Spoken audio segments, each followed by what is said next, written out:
Okay, I would like to discuss about some important phrases. ফ্রেজটা খুবই গুরুত্বপূর্ণ একটা topic.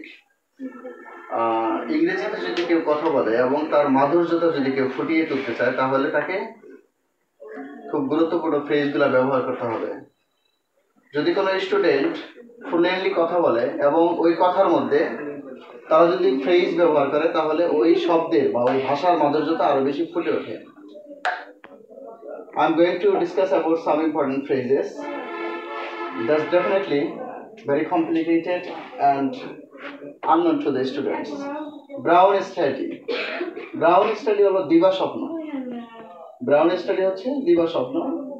যেমন my friend is engrossed in brown study. আমার বন্ধু দিবা স্বপ্নে নিমজ্জিত। Engrossed হলো নিমজ্জিত, সাবমার্জড বলা হয় যেটাকে। My friend is engrossed in brown study. তাহলে brown study হলো দিবা স্বপ্ন। দুই নম্বর এটা হচ্ছে beside the mark. Beside the mark হচ্ছে অপ্রাসঙ্গিক। অপ্রাসঙ্গিক, don't talk beside the mark. অপ্রাসঙ্গিক কথা বলো না। অপ্রাসঙ্গিক কথা বলো না। Big wig.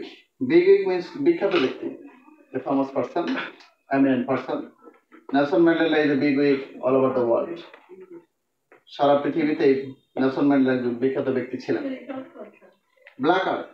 ব্ল্যাক আর্ট হচ্ছে জাদুবিদ্যা। I am bemused of his black art. আমি তার জাদুবিদ্যায় বিমোহিত হয়েছিলাম। bemused অর্থ হচ্ছে বিমোহিত হওয়া। ব্ল্যাক আর্ট জাদুবিদ্যা। ফার্স্ট নাম্বার হচ্ছে blow hot and cold. blow hot and cold এক মুখে দুই কথা বলা। সমাজে অনেক মানুষ আছে যারা এক মুখে দুই কথা বলে। No one likes him for his blow hot and cold.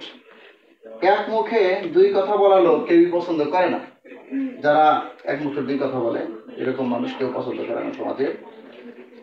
ছয় নম্বর হচ্ছে bid on time. bid on time means সুযোগের অপেক্ষায় থাকে।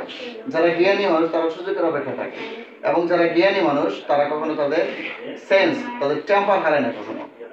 যে সুযোগটা আসবে তারা সেটা লুফে নেওয়ার চেষ্টা করে। তাহলে bid on time সুযোগের অপেক্ষায় থাকা। The intelligent person never lost temper. He bids his time.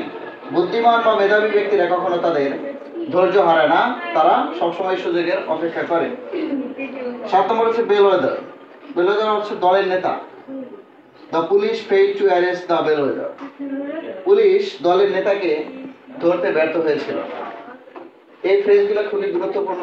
আশা করি এই ফ্রেজগুলা আপনারা সবাই ভালো করে শিখে নেবেন, আপনাদের অনেক উপকার হবে। আশা করি সবাই আমার এই ফ্রেজটা বুঝতে পেরেছেন। ভালো থাকবেন সবাই, অনেক ধন্যবাদ। আল্লাহ।